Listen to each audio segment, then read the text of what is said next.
In this skills video, we are going to be performing a indwelling catheter insertion. First and foremost, we need to consolidate our material, get the cath kit, and if there's anything not included in that, get those as well. And what we'd want to do is, after we have everything that we need, we would proceed into the patient's room and perform hand hygiene. After performing hand hygiene, we would don clean gloves at this point and introduce ourselves, use our two-patient identifier, and explain to the patient what we were there to be doing, which is, hi, Miss Smith, my name is Michelle, I am your nurse today. And the doctor had placed an order for a urinary catheter insertion. We can give them the explanation as to why, and I would maybe say it's due to your urinary retention or something of that sort.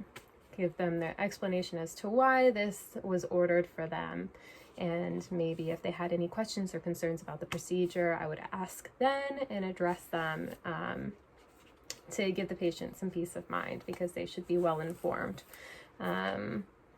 So after that, and informing the patient and getting their verbal consent to continue, I would then set up my cleaning supplies and the initial part, which would entail going and getting a chuck for the patient and placing that under their buttocks and a little bit out towards the front as well, so that if there's any urinary leakage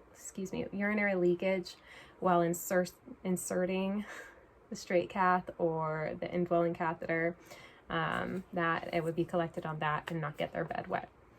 I would also grab a warm blanket for them, so that once they're in position, I can make sure to keep their bedding nice and clean and dry and uncontaminated, and just use a warm blanket to keep them nice and comfortable during the procedure and maintain their privacy as much as possible. You don't want to just leave them there fully exposed throughout the whole process.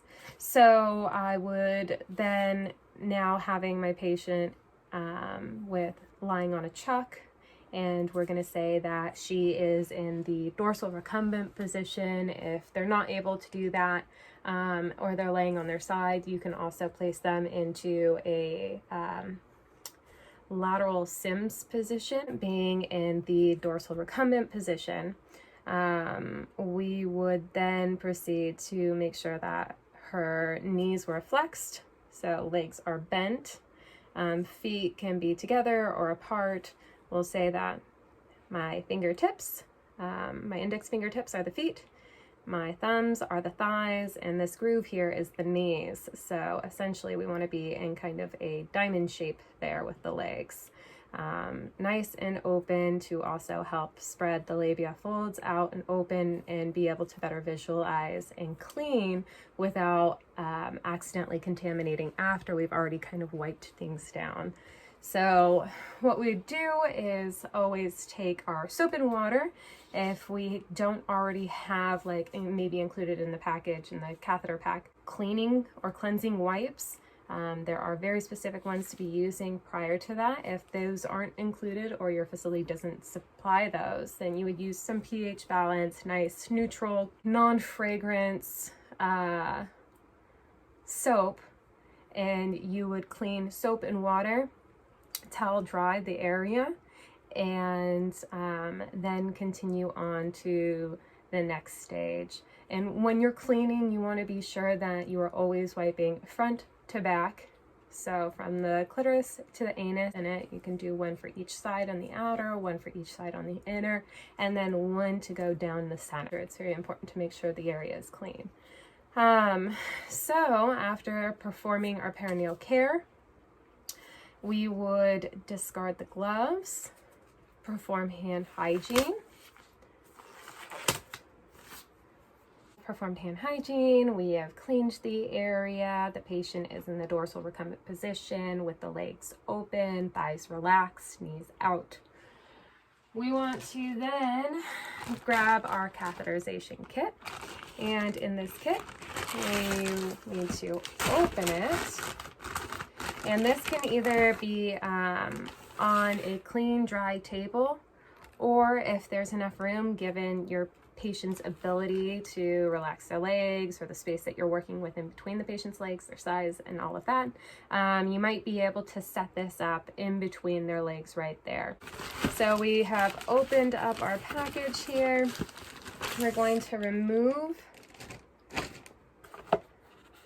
the kit, and it is a sterile kit ready to go.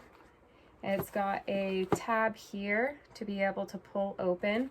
It's okay that I'm touching all of the outside of this as of right now, because this essentially, the outer covering here, is going to be the non-sterile portion of this kit once we get started here, or I mean, as we've already gotten started now that I've pulled it out of the plastic. Anyways, moving on.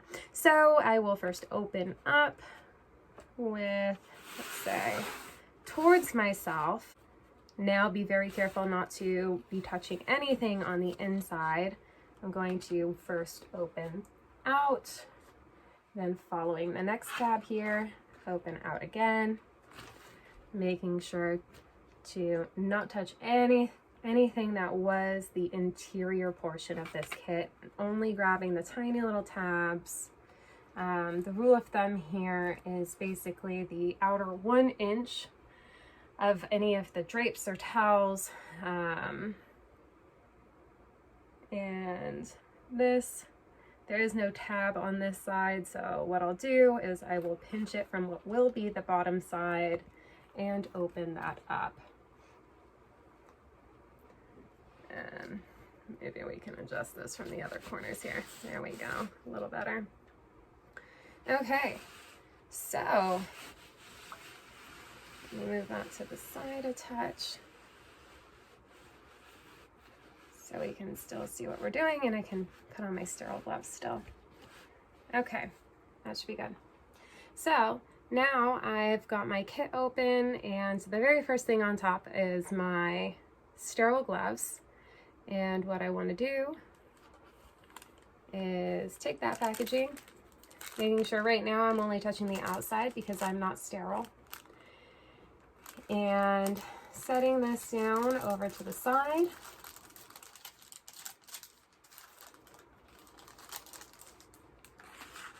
I'll say I've got a bigger space to work with, which I don't in my room, but we'll pretend I do. And once again, only touching the flaps indicated to be able to open it and access. I'll go sideways here so that I don't open it into my sterile kit. And what I want to do is open my sterile gloves. This is a fresh kit that hasn't been touched, so everything is nice and perfect on the inside. Once again, you don't want to touch anything beyond, you don't want to touch anything beyond the 1 inch outer edges of your sterile glove packaging as well. I'm going to don my sterile gloves by grabbing the inside of the cuff, not grabbing, but slipping my fingers, should I say, to the inside of the cuff, like such. And I can assist now with my other hand, once again, only touching the inside.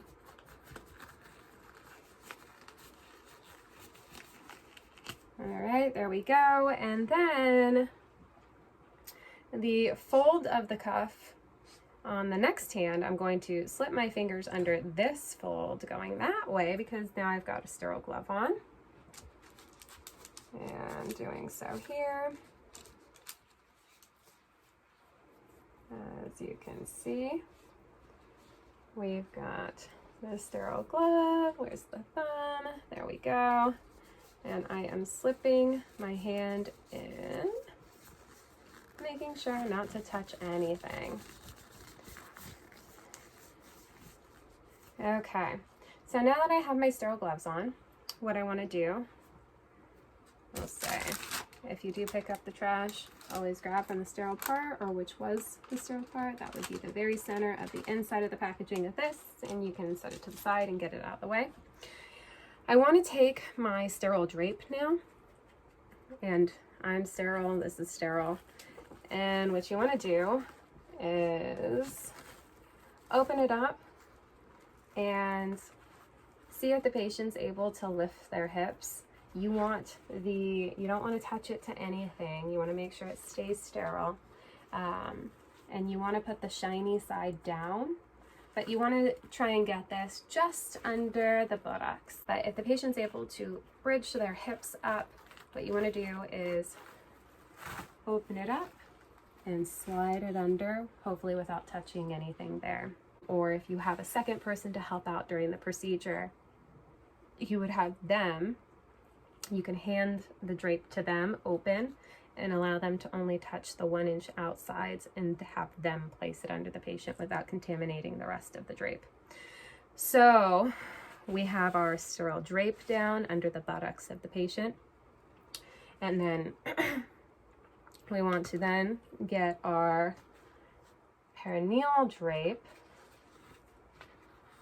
which is also a sterile drape, so you don't want it to touch anything. And you'll open it up, and what you'll do is gently place it onto the patient like so. So it's, let's say their buttocks is, whoops, you can't see that.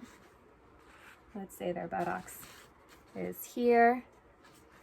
You'll want to make sure that the vaginal opening, you can see the labia here. The vagina will be down here, and it should be blocking the anus, which should be down here. So you want to make sure that your sterile drape is securely in place and that it's not flopping over, it's not being touched by the blankets, or any of that. And then after you've got all of your drapes in place, you want to then start preparing the rest of your kit and get that ready. First, by ensuring that you have your pre-filled syringe ready to go. Also, then opening up your lubricating jelly. You also have your label here. And for the lubricating jelly, you'll just pour it into the slot, nice and generous here. Once again, this is all sterile, so just want to make sure you have everything ready to go. My swabs, there should be 3 in here. Yep, 3 alcohol swabs. Okay, we're going to open that up and get it ready. So all we have to do is reach for the sticks and they'll be good to go. And then once we have all of that ready underneath the tray on the top here, we will have our catheter and also a little specimen cup. So the specimen cup you can essentially just leave right there. And what you want to do is leave the catheter in the kit for now. Or well, the drainage bag. And while previously indicated to test inflate the balloon on the catheter, it's no longer indicated to do so because it can distort the integrity of it if you pre-inflate and then deflate and then insert and inflate again. Anyways, so what we'd want to do is then take our catheter, and it has the plastic on it still, so we want to get it ready by removing that plastic and wrapping the excess around our hands so it's not touching anything else. It doesn't get dragged across any surfaces. We can discard of the plastic covering there. And then what we want to do is, let's see here, make sure that you can see it. We want to, I've got my, excuse me. Let's do that. I have my lubricant right here. You want to lubricate 1 to 2 inches of the tip of the catheter. That's ready to go. You can leave that ready on your sterile surface. And what we do is take our non-dominant hand. We would hold back the labia folds and clean. We'd go once around the outer side. We'd toss it, let's say, to the side. And once around this outer side, and then directly center through and over the urinary meatus and dispose of that appropriately. Urinary meatus exposed, you want to then insert the catheter, or 3 to 4 inches in for a female, and you don't want to force it if there's resistance. Once you're in, you can release the labia. You don't have to hold with your non-dominant hand anymore. And what you want to do is maybe just hold and secure it right, at the bottom. It'll be sitting in the urinary tract there, hopefully sitting in the bladder. You should see some urine return when it does advance into the bladder. And what you want to do is, it's hard to do it when it's actually not being held. With this being in the bladder, seeing urinary return, we then want to use the inflation valve here to then inflate the balloon. And you can see that you would inflate to the manufacturer's recommendation. And as you can see, the balloon is inflating. You would go nice and slow as to make sure that it's not causing any pain for the patient. And in this kit, we will be inserting the entire syringe. Once it's in, once the full syringe is in, you'll then gently pull back on it until you feel that resistance, and then advance it again just a little bit. Some tinctures, such as like the bovidine, leave that yellowy residue behind. You might need to go back around, especially if there might have been some urinary leakage during insertion, and do a quick cleaning there. So you might want to keep some wipes on hand for that. But afterwards, let's see here if we've got it. We can discard of everything appropriately.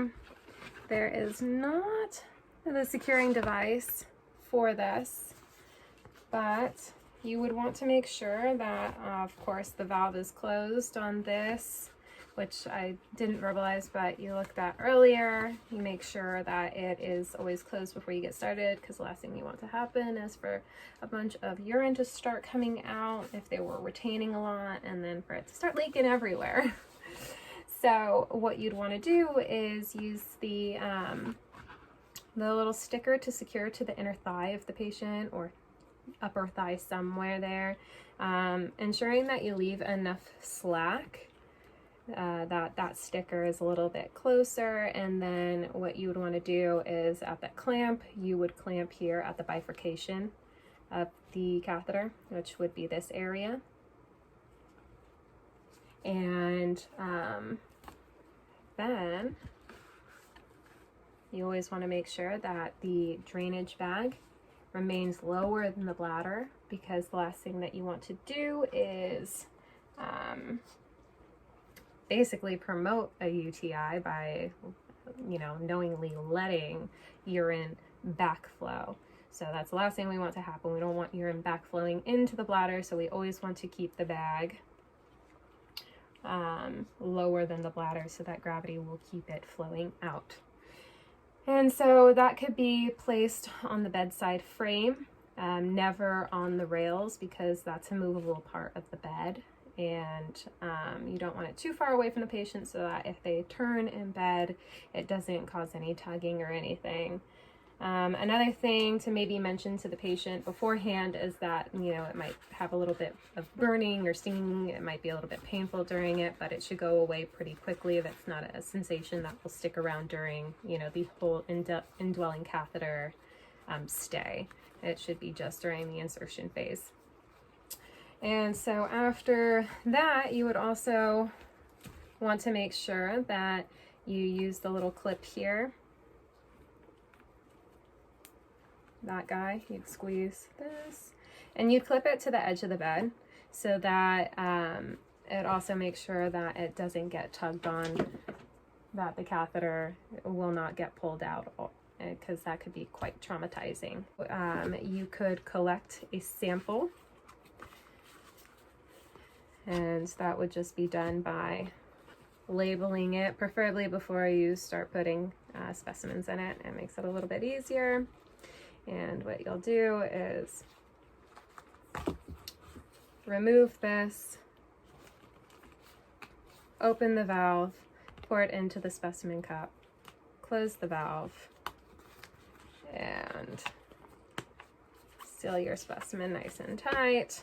Make sure it's labeled. You did your two-patient identifier, ensuring that the label that you're putting on there, or the patient's information that you're putting on there, is exactly matching the patient that you're taking the sample from. And then you'd also want to make sure that after all of this, you've inserted it, you want to then remove your sterile gloves and put on clean gloves. And after that, after you've put on your clean gloves, you can then go through and make sure that there's also no kinks in the line, that it's draining okay.